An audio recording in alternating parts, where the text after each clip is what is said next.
Louvado seja o nome do Senhor Jesus, louvado seja Deus. Nós voltamos, irmãos, com um certo atraso, com uma certa demora para entrar na live, né? Porque eu estava configurando aqui a possibilidade de já fazer ao vivo no YouTube, mas hoje ainda não foi possível, né? A ministração. Mas acredito que nos próximos programas a gente vai conseguir isso, para a glória de Deus. Amém? Louvado seja o nome de Jesus Cristo. Louvado seja Deus. Então vamos andar desta oportunidade em Romanos. Romanos, capítulo de número 16. Eu vou fazer a abordagem de Romanos desta feita em duas partes, viu, irmãos? Vou fazer a abordagem de Romanos desta feita em duas partes, tá? Uma parte que eu quero exatamente chamar a atenção dos irmãos, né, para o início da igreja primitiva, o formato da igreja primitiva, que fez Paulo, inclusive, usar uma expressão lá em Romanos, capítulo 14, versículo 26, quando ele diz assim: o que fazeis, pois, irmãos, quando vos juntais? Cada um de vós tem salmo, né, tem doutrina, tem revelação, né, tem, o que mais que ele diz? Tem língua, tem interpretação, faça-se tudo para edificação.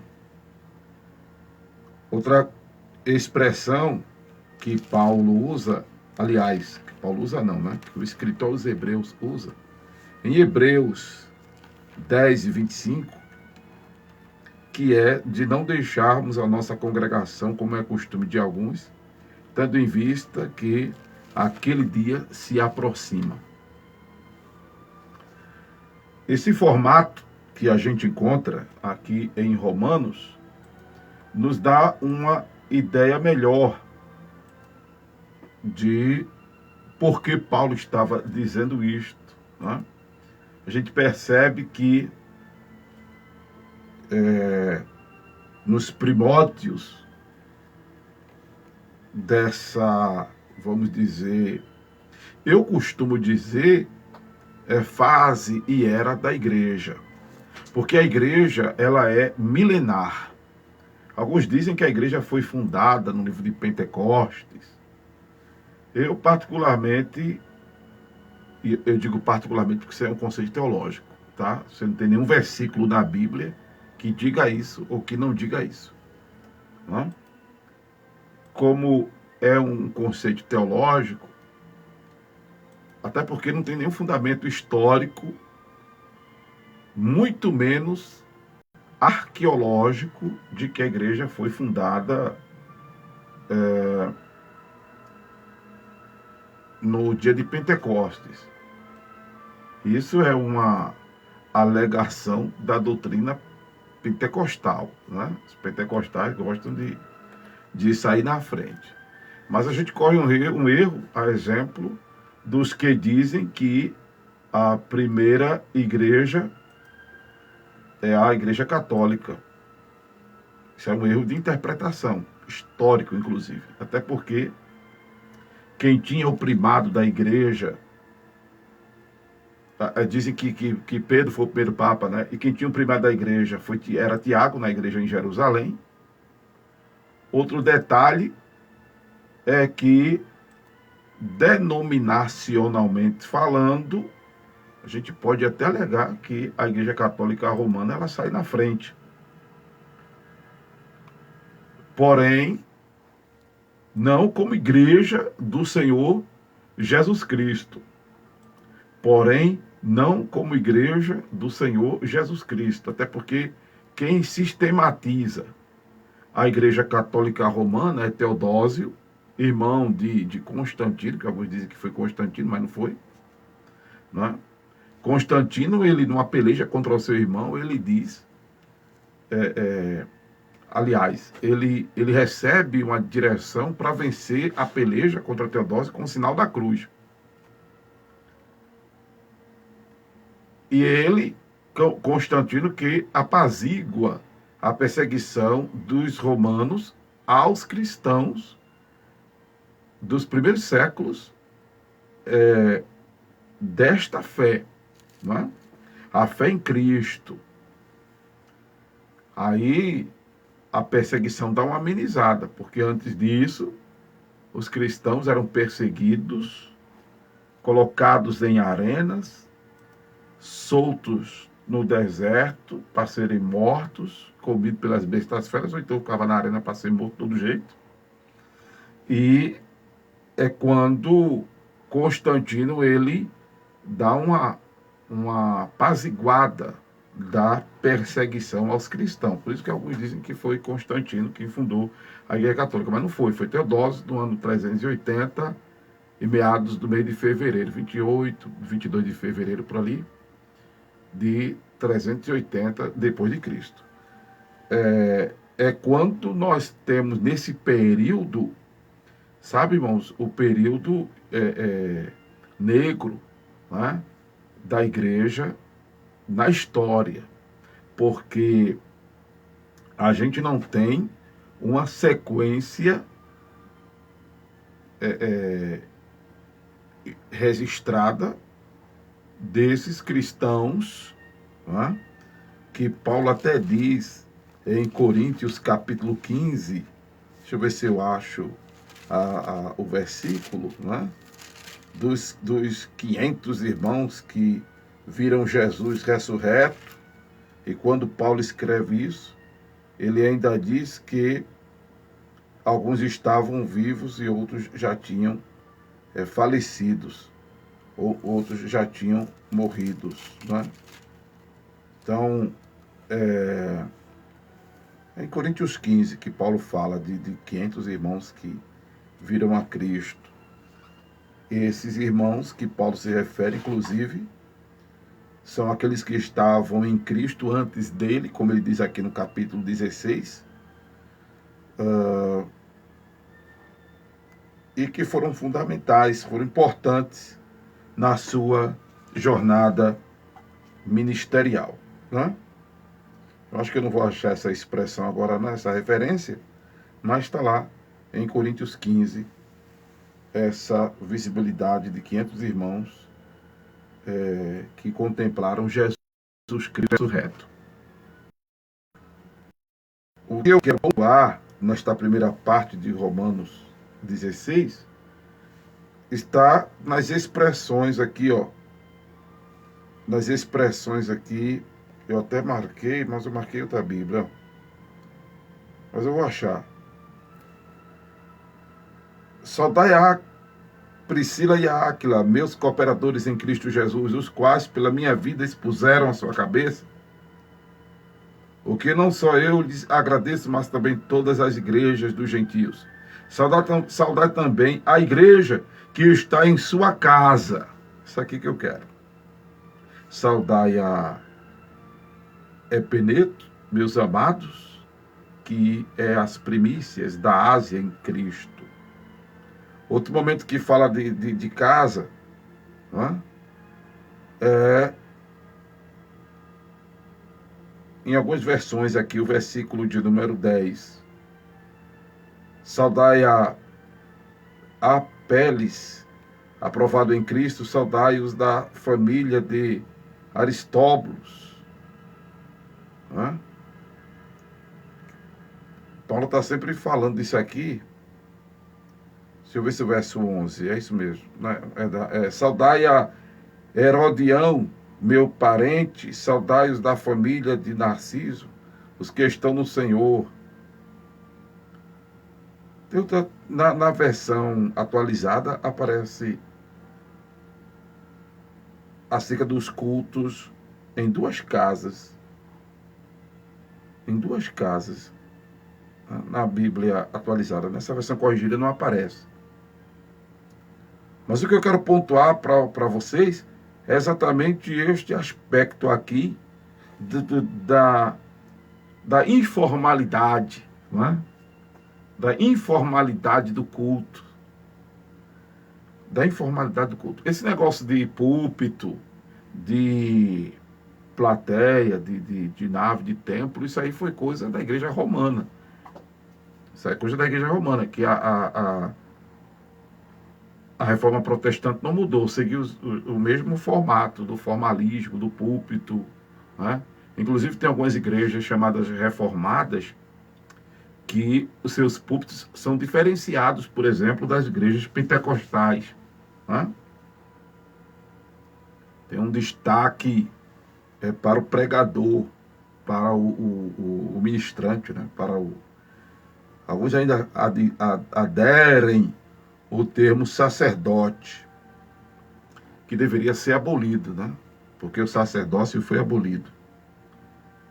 E Paulo escrevendo, ele diz que há um só mediador entre Deus e os homens, Jesus Cristo, homem. E a ideia do sacerdote no Velho Testamento era de ser esse mediador. Inclusive, quando Jesus, né,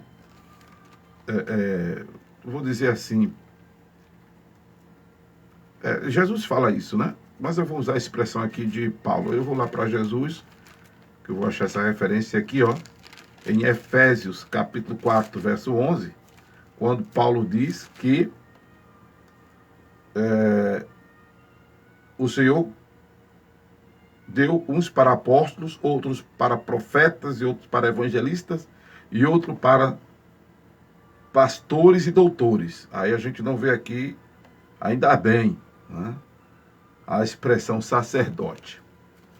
Quando eu me refiro a Jesus, deixa eu ver se eu acho aqui, em Lucas, né, que o Senhor fala de que o Espírito Santo constituiu-nos bispo sobre o rebanho de Deus. Aí você diz, mas pastor e bispo não é a mesma coisa? Não. Bispo, aqui ó, deixa eu achar, tá? Eu uso muito essa expressão, inclusive esse versículo, para explicar a questão de um erro, né, doutrinário com relação à Trindade. Mostro que não são três pessoas, é uma só. Deixa eu ver se eu acho aqui em Lucas, tá? Que fala que o Senhor constituiu bispo sobre as nossas almas, o Espírito Santo. Né? O Espírito Santo. Glória a Deus. Porque quem constitui essas pessoas com essas funções eclesiásticas,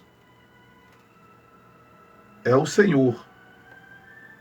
É o Senhor, né? Louvado seja Deus. Assim que eu achar, eu digo para vocês, tá? Porque eu tô, como eu já disse outra vez, subir a chupacana. É bem difícil, né? Mas eu mostro para vocês depois essa referência, tá? Então deixa eu andar aqui. Então a ideia da igreja, o formato, né, que a reforma protestante não resolveu, mas o culto cristão, ele tinha essa informalidade, até porque ele era nas casas. Não estou dizendo que está errado haver culto nos templos. Eu penso que nos templos, não é até de certa forma melhor, porque não tira a privacidade de ninguém. Recentemente, eu estava para começar um culto em uma residência, mas achei melhor por não, o pessoal humilde e tal, e iria tirar a privacidade dos moradores daquela casa. Quem precisasse, por exemplo, ir em um sanitário, teria que passar pela casa quase toda. E como a casa não tem portas, aí está expondo, né, a privacidade do pessoal. Aí eu achei melhor por não. Se houvesse um WC à parte, aí já seria menos mal. E no templo, além de ter esse espaço, né, para a execução de alguma necessidade fisiológica de quem o frequenta, torna-se também o templo um espaço público, né? Porque aí qualquer pessoa pode entrar.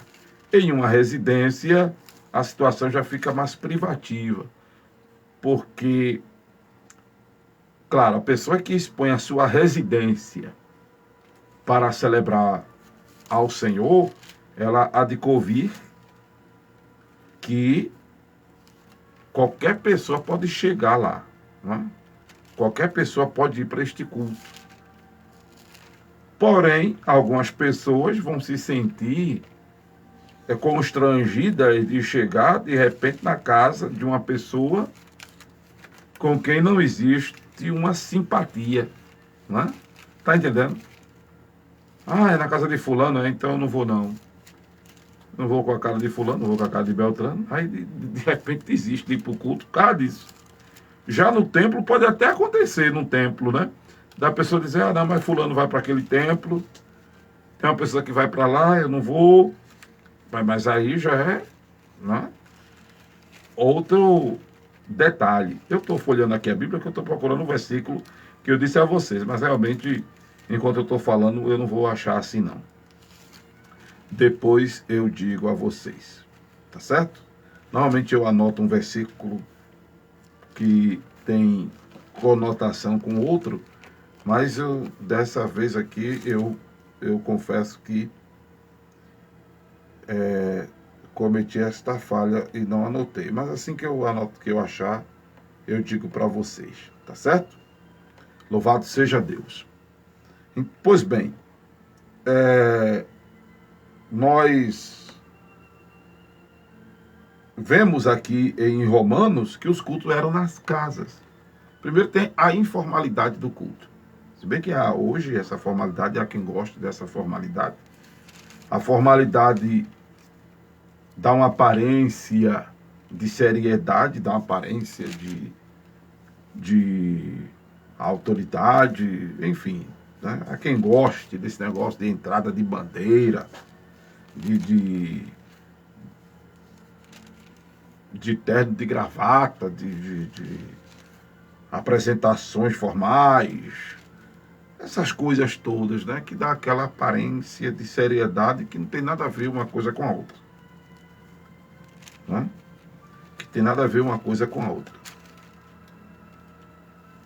Um detalhe é este que eu queria pontuar. O outro era que não há problema em se fazer cultos hoje em dia em residências. Inclusive, eu estando de férias, eu tenho visitado esses dias todos cultos em residências.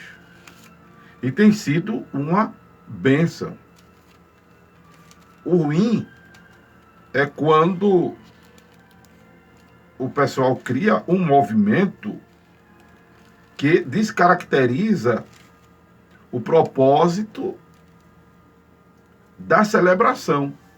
Paulo disse que fazeis, pois, irmãos, quando vos juntais, e ele fala de o fim ser edificação, gerar edificação. Então, se não há edificação, e para não haver edificação, eu tenho observado que nos templos, em muitos templos, meu Deus, não tem havido muito conteúdo substancial, muita promoção de consciência cristã, de enraizamento à fé. Às vezes eu vejo algumas multidões concentradas em alguns templos e que o que poderia ser um culto, não passa de mero programa de auditório. Não passa de mero circo. É gente indo para se exibir e gente indo para assistir exibição. Né? E não há nada que proporcione substância. Eu estava dizendo em um culto recentemente da edificação, que é um crescimento para baixo. É criar raízes. é criar base para que esse cristão venha aos ventos, venha às tempestades, ele fique firme e forte na presença do Senhor. Culto tem que proporcionar esta base para a fé, para a cristandade, para a espiritualidade da pessoa. E crescimento para cima. Aí eu me refiro ao estreitamento da relação com Deus. Né? Então, eu me lembro, quando mais novo convertido, ouvi falar muito de rancho de profeta. Eu queria saber o que era aquilo. Para mim era pessoas que profetizavam mesmo de Deus, tal, né? Mas não, eu, quando fui investigar, deram este título de rancho de profeta para alguns cultos domésticos, para alguns cultos nas casas, porque eram pessoas que tinham a sensibilidade espiritual aflorada e aí começaram a chamar atenção para si. E alguns até era como que ganhasse presente, né, para profetizar. E algumas outras pessoas iam para determinadas residências só para consultar o irmão ou a irmã que tem essa sensibilidade espiritual aflorada para lhe trazer alguma revelação. Aí não está certo nem quem vai e nem quem dava ou quem dá essa consultoria espiritual. Fica uma coisa que descaracteriza culto. E não era o caso lá da igreja em seus primórdios, não é? Na era cristã. Volto a dizer, na era cristã. Nessa nova fase, não é? Porque a igreja, volto a dizer, é milenar. A igreja, ela existe desde quando o ser humano responde positivamente à revelação de Deus. Louvado seja o nome do Senhor Jesus Cristo. Amém? A igreja existe desde quando o ser humano responde positivamente à revelação de Deus. Diga-se de passagem que ser igreja é estar sujeito a Cristo. Aleluia. Ser igreja é estar sujeito a Cristo. Se não está sujeito a Cristo, não é igreja. Amém?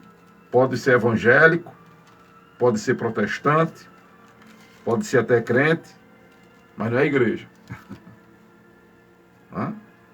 Porque ser igreja é ter Jesus como cabeça e estar sujeito a Ele. Louvado seja o nome de Jesus. Outra coisa que é importante pontuar, que não é problema algum, se fazer cultos em casa, mas é importante que não se gere detrimento ao pastoreado, que é uma instituição bíblica do Senhor.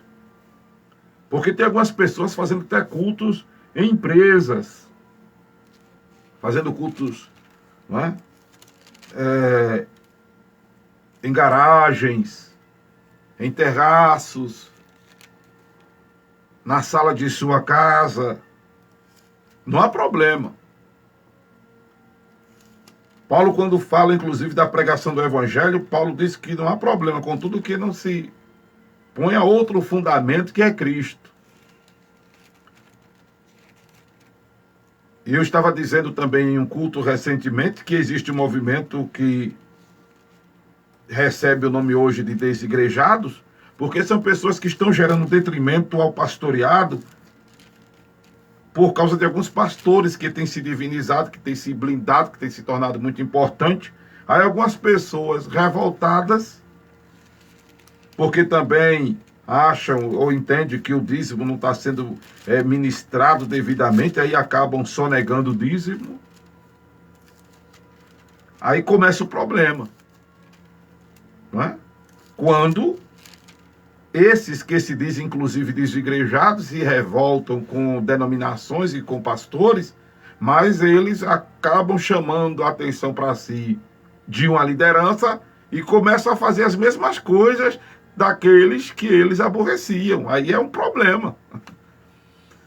Só não querem ser intitulados pastores, alegam que ninguém é pastor, mas exercem uma autoridade, exercem um domínio sobre aquele grupo e acabam fazendo as mesmas coisas, só não ostentam o título de pastores, até porque, infelizmente, a gente está vivendo uma fase de ostentação eclesiástica.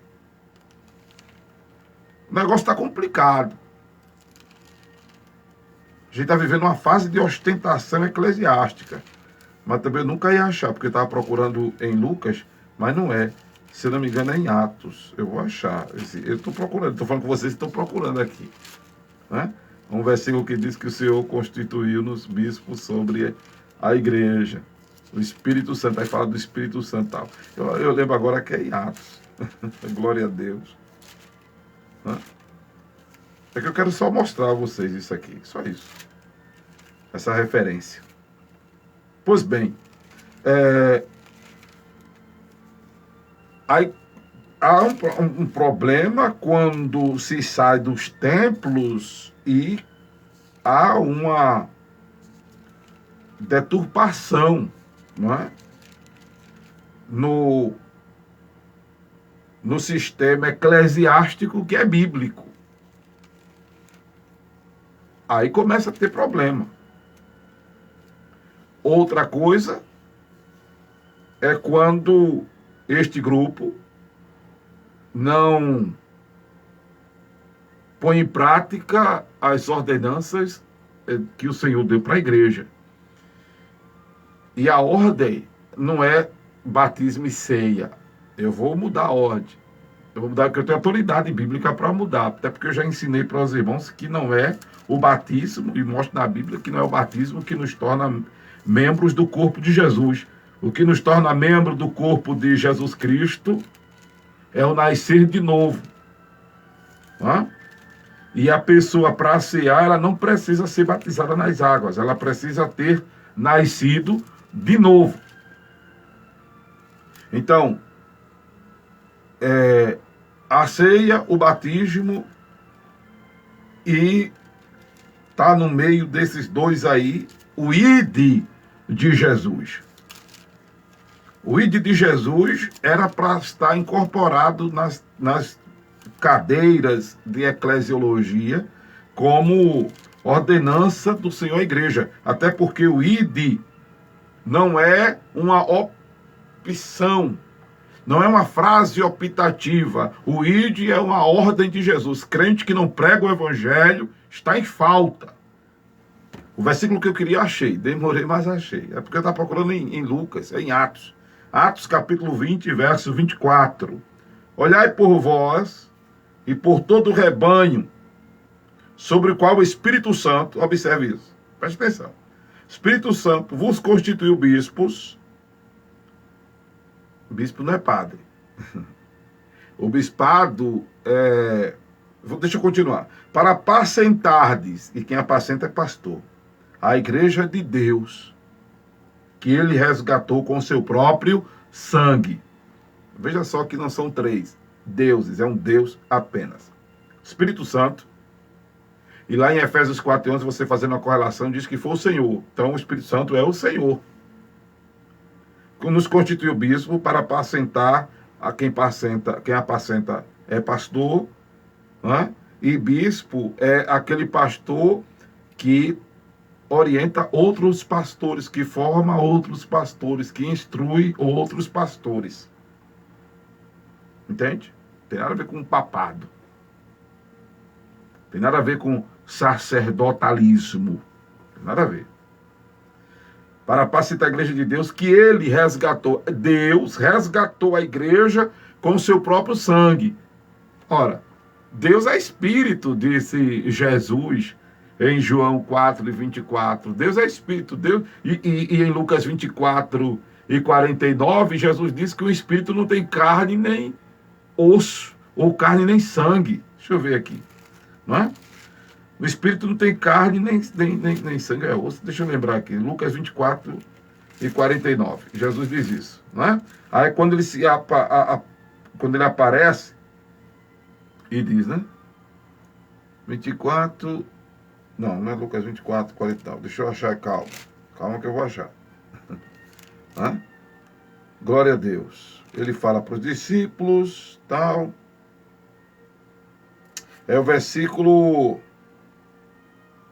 39. Lucas 24 e 39. Vede as minhas mãos e os meus pés, que sou eu mesmo. Tocai-me e vede, pois um espírito não tem carne nem osso, como vedes que eu tenho. Então quem derramou sangue? O próprio Deus. E quem é esse Deus que derramou sangue? É Jesus. Jesus é Deus em forma humana. Não existe três deuses, é um Deus apenas. Que se fez carne e habitou entre nós. Quando ele morre e ressuscita, ele volta à sua essência. Ele volta à sua essência, espírito. E eu disse na abordagem anterior que a terminologia santo, o sufixo santo, é Deus santificando a gente. É Deus dizendo para você, para mim, se afaste do pecado. E como a gente não se afasta do pecado, se lambuza no pecado, a gente se mela no pecado, a gente se mancha no pecado, a gente se macula no pecado, aí ele diz para nós, confessa, te arrepende, confessa. Aí quando a gente se arrepende e confessa, a gente é purificado pelo seu sangue. Mas quem faz essa ação remediadora e preventiva em nós com relação ao pecado é Deus. E aí é Deus, Espírito Santo. Espírito Santo é um nome que expressa a ação santificadora de Deus em nós. Como no Velho Testamento, nós temos vários nomes de Deus. São muitos deuses? Não. Verdadeiro? Não. Só um. Só tem um Deus verdadeiro no Velho Testamento.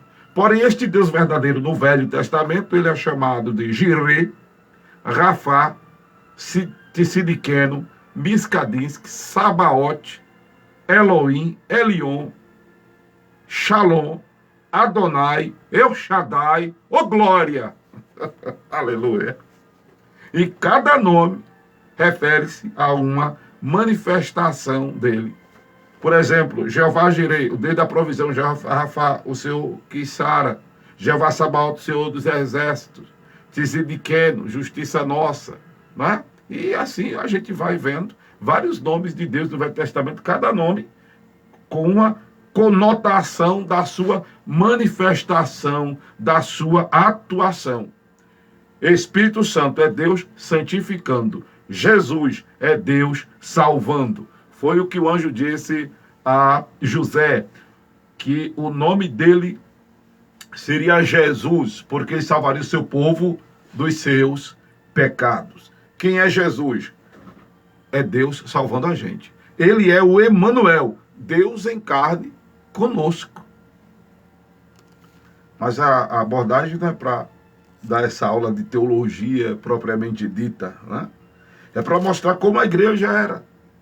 E a problemática e a não problemática de cultos nas casas. Porque foi assim que a igreja começou no Novo Testamento,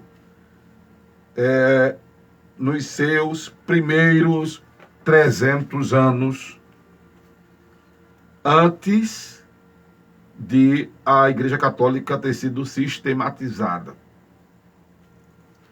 Tem o nome de um grupo que eu não lembro agora.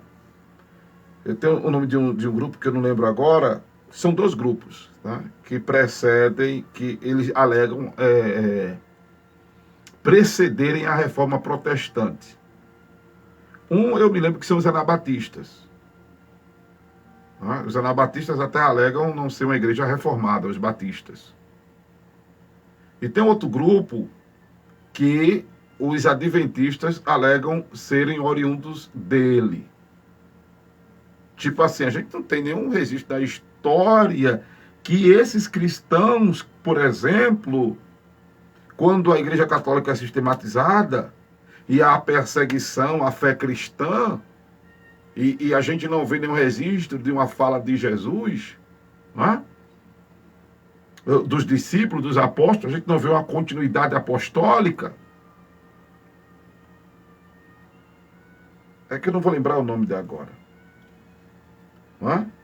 Mas eles alegam serem oriundos desses irmãos. Se for, glória a Deus. Né? Se for verdade, glória a Deus. Mas não há uma, vamos dizer, publicação histórica nos seminários teológicos. Isso, a não ser que haja um conceito de grupos fechados. Né? Os batistas, como eu disse, são os anabatistas. Agora, esse outro grupo que os adventistas alegam, eu vou trazer o nome deles para vocês. Aqui agora eu não lembro. Tem até que escrever isso aqui na minha Bíblia para ficar fácil, quando eu tratar dessa historicidade da igreja. Né? Então, não há problema nenhum em os irmãos fazerem cultos em casa. Agora, é importante que você que vai iniciar um trabalho ou está realizando um trabalho na sua residência, meu irmão, minha irmã, você não gere detrimento às funções eclesiásticas, não é?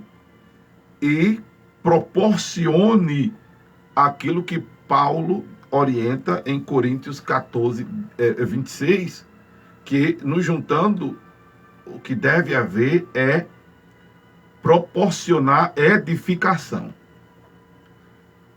Em o nome do Senhor Jesus Cristo. Amém? Agora, as denominações estão aí, infelizmente as denominações, elas têm perdido muito da essência, não é? Os pastores, em sua maioria, têm deturpado o pastoreado. Estava dizendo em um culto que muitos pastores perderam o cheiro de ovelha. Há muita gente também com fascínio eclesiástico. Tem gente que não quer nem ser mais chamado de pastor. É fichinha ser pastor. Quer ser chamado de apóstolo, de bispo. Né? Porque querem grandeza. E ser pastor, ser apóstolo, ser bispo, não tem nada a ver com grandeza. Não tem nada a ver com destaque. Tem a ver com servidão. Ser pastor é ser servo. Ser presbítero é ser servo. Ser evangelista é ser servo. Ser bispo é ser servo. Ser apóstolo é ser servo.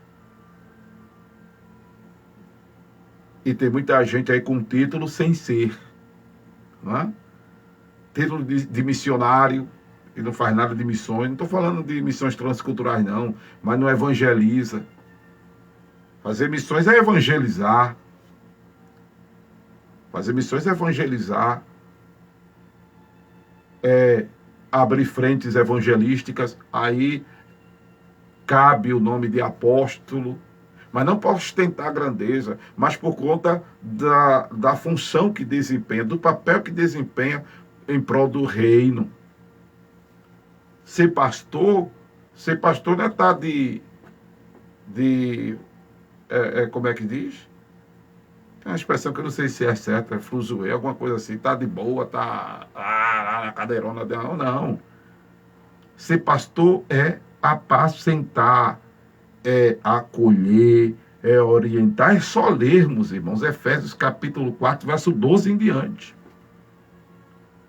Entende? Não tem nada a ver com anelzão no dedo, com diplomão na parede, não tem nada a ver com ostentação. Não tem nada a ver com ostentação. Não é? Infelizmente, as denominações perderam muito o foco de ser igreja. E aí alguns irmãos têm optado por fazer cultos em suas casas. Mas entendam, irmãos, não gera detrimento ao sistema eclesiástico, que é bíblico. Né? E nessas celebrações domésticas, o que deve haver é um gerar de consciência cristã, se na congregação que tu faz parte não está acontecendo. E as ovelhas, os irmãos que tu resolverdes pastorear, serem orientados no Senhor, para não cometer o mesmo erro dos pastores que estão nas denominações, nos púlpitos, nos templos, senão não dá em nada. Então, se você quer iniciar uma frente evangelística na sua residência, ou se já tem, e quer uma orientação do pastor que vos fala, estou aberto a orientar, a ajudar, a esclarecer, a ministrar de repente um curso de pouco tempo, um seminário e tal, sobre como tu deve conduzir o trabalho. E se te falta uma ordenação pastoral, né? A não ser que você resolva também se intitular pastor. Há algum problema nisso, pastor Amaro? Deve me intitular pastor? Paulo disse que não. O que Paulo chama a atenção é para você não pôr o fundamento que não seja Cristo. E no seu exercício pastoral, porque se você está ensinando pessoas, tratando as pessoas, aconselhando as pessoas, orientando as pessoas à luz da Bíblia, você está sendo pastor delas. Paulo disse que não tem problema nenhum. É só ler Filipenses, é só ler. Eu até tenho marcado aqui, ó, alguns versículos que eu vou dar para vocês que têm esse interesse, ler. Né? Hebreus, capítulo 13, verso 17. Né? Filipenses. É só ler esses versículos. Paulo diz que não tem problema nenhum. O problema está em não fazer a coisa como deve ser feita. Como, infelizmente, está acontecendo nas denominações, de não estarem fazendo como deveria estar sendo feito. As denominações, por isso que quando a denominação que eu faço parte, Templo do Corpo de Cristo, se você entrar no YouTube, aí você vai ver, YouTube, Igreja, Templo do Corpo de Cristo, se inscreve nesse canal. A celebração que eu fiz lá do 12º, do 19º ano, do 18º ano, foi igreja no foco de ser igreja. E eu vou fazer aí um evento dos 23 anos desta denominação, Templo do Corpo de Cristo, a denominação que eu respondo por ela, jurídica e extra-juridicamente. Vou fazer um seminário com esse tema novamente, igreja no foco de ser igreja. Porque as denominações têm perdido o foco de ser igreja. Por isso que tem muitos irmãos saindo dos templos, saindo das denominações. E aí surgiu o grupo dos desigrejados, que são pessoas que se revoltaram com esses pastores, com as denominações, e aí surgiu o nome desigrejados. É um problema isto. Os desigrejados são pessoas que não aceitam o pastoreado e assumem uma liderança, que exercem o pastoreado sem quererem o título e acabam, infelizmente, fazendo as mesmas coisas daqueles que eles se rebelaram, se revoltaram. É complicado. Eu quero dar um tema para essa abordagem de hoje. Não seja um desigrejado. Eu quero dar este tema. Porque você pode congregar em qualquer lugar, numa casa, numa garagem, num terraço, embaixo de uma árvore, no meio da rua. Eu estou desenvolvendo um trabalho ao ar livre e eu estou gostando porque... Caramba, é isso que eu estou pregando aqui para vocês. Uma igreja sem parede, uma igreja sem teto, uma igreja sem porta, e eu espero que seja também uma igreja sem moscas. Louvado seja Deus. Mas também desenvolvemos uma atividade dentro de 4 paredes, porém, ensinando aos irmãos que a igreja somos nós, e que temos mais coisas para fazermos fora das 4 paredes do que dentro. Então, acho que eu vou mudar o tema da abordagem. Né? Vai na inspiração que o Senhor nos der quando esse vídeo estiver no YouTube. Tá certo? Que Deus abençoe vocês. Em o nome do grande, o Senhor Jesus.